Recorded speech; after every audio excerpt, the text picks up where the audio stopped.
This video tells the story of Shogun from beginning to end, including all major events and the finale.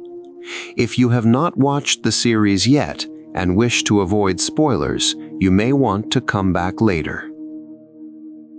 The story of Shogun begins on the shores of Japan, where a violent storm shatters a ship into pieces. Among the few survivors is an English sailor named John Blackthorne. Exhausted, wounded, and barely aware of what is happening, Blackthorne is captured by Japanese soldiers. His arrival is no coincidence because Japan in the early 1600s is almost completely closed off from the outside world, and its limited contact with Europe is conducted primarily through Portuguese Jesuit missionaries. From the very beginning, Blackthorne's presence is seen as a major threat, not only because he is a foreigner, but because he is English and Protestant. That makes him both an economic and ideological rival to the Catholic Portuguese, who control trade and religious influence in Japan. More importantly, Blackthorne possesses critical knowledge, sea routes, maps, artillery, and European military technology. In the middle of a fragile power struggle, this knowledge is valuable enough to shift the balance. At the same time, Japan is facing a serious political vacuum. The ruler of the country has not yet been decided, and power is divided among a council of regents made up of different daimyo. Everyone watches everyone else. No one truly trusts anyone. In the middle of this chaos stands a figure who distinguishes himself through calmness and patience: Toranaga. Unlike the others, he is not impulsive. He builds power not through violence, but by using time and people. Blackthorne's fate changes at this exact point. Toranaga immediately realizes that he is more than just a prisoner. Instead of ordering his execution, Toranaga chooses to observe him carefully and gradually draw him into the system. This is where Mariko enters the story. Mariko is a noblewoman, educated and shaped by a Christian past, someone capable of bridging two worlds. Her role is not simply to translate words, but to translate meaning. In this world, intention matters just as much as language. Blackthorne's greatest mistake early on is trying to understand Japan through European logic. He speaks too quickly, behaves too directly, and interprets respect through his own culture. In Japanese society, even a small act of disrespect can lead to death. Toranaga sees these mistakes but does not discard him, because Blackthorne's knowledge represents a tool capable of breaking Portuguese dominance. For the Portuguese Jesuits, Blackthorne's survival is a serious risk. They are not merely religious figures. They control trade, decide who can enter the ports, and exert influence over powerful Japanese leaders. Blackthorne threatens this entire system. For that reason, they attempt to discredit him and, if possible, eliminate him. The relationship between Mariko and Blackthorne begins to take shape here. Although it may appear to be a romance, at its core, it is a forced partnership. Mariko must keep Blackthorne under control. Blackthorne must rely on Mariko to survive. Gradually, mutual respect forms between them, but it is always accompanied by tension. Inside the palace, political pressure intensifies. Toranaga is increasingly cornered by the other regents, all of whom wait for him to make a fatal mistake. Toranaga appears to retreat. He gives up land and allows the perception that he is losing power to spread. But this retreat is not weakness. It is a calculated move designed to make his rivals relax and lower their guard. During this period, Blackthorne's position changes as well. He is no longer just a prisoner. He becomes Toranaga's investment. He is given a home, a status, and a place within Japanese society. This move fully cuts him off from Portuguese influence and marks the first steps toward a controlled transformation in a country closed off to the outside world. As the story progresses, the meaning of loyalty in Japan becomes clearer. Loyalty is not measured by words, but by actions, and, if necessary, by death. As Blackthorne adapts to this world, he is forced to confront his own values. Mariko, meanwhile, becomes increasingly trapped between two worlds, the culture she was born into and the faith she adopted. The silence before the storm begins here. Everyone in the palace senses what is coming, yet no one speaks openly. Power is no longer measured by the size of armies, but by perception, reputation, and the ability to remain silent at the right moment. Toranaga's plan slowly takes shape as his enemies unknowingly move toward their own traps. Mariko's role grows dramatically. She is no longer merely an intermediary, but a key element in Toranaga's strategy. Every step she takes and every word she chooses shifts the balance of power.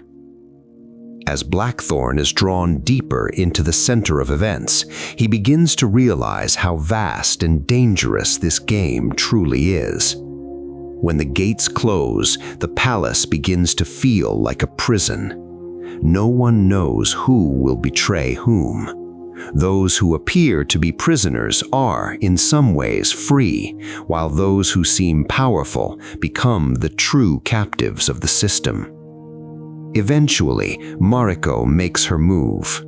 This is not a strike with a sword, but with honor, reputation, and sacrifice.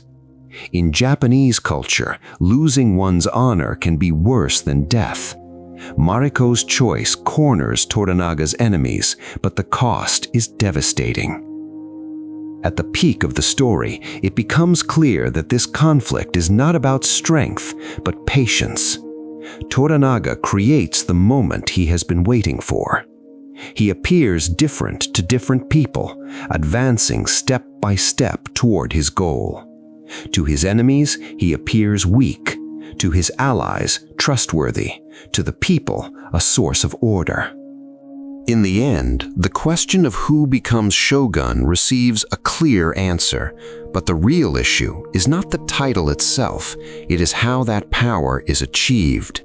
Blackthorne is no longer just a foreigner, he becomes part of Japan's transformation. Mariko's story remains the heart of the narrative, a woman who quietly and profoundly changes the fate of a nation. At first glance, Shogun appears to be a samurai story. By the end, it reveals itself as a story about power won through patience, restraint, and the mind. From this point forward, the rhythm of the story deliberately slows. Conflict no longer unfolds on battlefields, but within minds. Toranaga's enemies wait for his next move, unaware that they are preparing their own downfall. Everyone discusses what Toranaga might do, but no one considers what he might choose not to do, and that is where his greatest strength lies. Inside the palace, the tension becomes unmistakable. Lingering glances, unfinished sentences, even the depth of a bow turn into expressions of power. In Japanese culture, none of these details are accidental. Mariko's presence becomes a silent threat. When she speaks, everyone listens. When she remains silent, fear spreads. The burden she carries is not only Toranaga's plan, but her own internal struggle with identity, faith, and duty. Blackthorne, meanwhile, stops being a mere observer. He stands at the center of events, yet still controls nothing. This is both humbling and transformative. The clarity he once relied on no longer exists. In Japan, right and wrong shift with context and timing. As Blackthorne accepts this, his chances of survival grow. Timing is everything in Toranaga's design. He waits for his rivals to act impulsively. Their impatience becomes his greatest ally. Eventually, trust among the regents collapses completely. Everyone begins to suspect that the others have secretly aligned with Toranaga. This paranoia becomes a victory Toranaga wins without ever drawing a blade. The path to Mariko's final act opens through this atmosphere of mistrust. Her decision is not impulsive, but the acceptance of a fate she has carried for a long time. She understands exactly what must be sacrificed and what it will cost. Her choice pushes Toranaga's plan beyond the point of no return. That sacrifice strips away every mask. It reveals who is truly strong and who only appeared to be. Toranaga's rivals are cornered not only politically, but morally. In a society where honor defines authority, they lose both. As Blackthorne witnesses these events, he finally understands why Japan is so closed to the outside world. The system is harsh, but internally consistent. He does not change it, but he learns to exist within it. That understanding completes his transformation. In the final stage, Toranaga gains more than a title. He establishes a balance that will shape the country's future. There is no grand coronation, no triumphant speech, yet everyone knows the truth. Power now rests in his hands. True power does not need to announce itself. And now, as this story comes to an end, one thing becomes clear. Shogun shows us that power does not belong to those who shout the loudest, attack first, or stand at the front. True power belongs to those who can wait, remain silent, and turn the moves of others to their advantage. Toranaga does not simply claim authority, he pulls time itself to his side. Blackthorne's journey reminds us that a foreigner survives not by conquering a system, but by understanding it. What changes is not Japan, but Blackthorne's way of seeing the world. And at the heart of this story stands Mariko. Because sometimes history is changed not by the loudest voices, but by the quietest choices, those that demand the highest price. Shogun ends not with spectacle, but with acceptance. Because true power reveals itself only when it no longer needs to prove anything. And perhaps the clearest sentence Shogun leaves behind is this: history is not won by the strongest. History is won by those who know how to wait.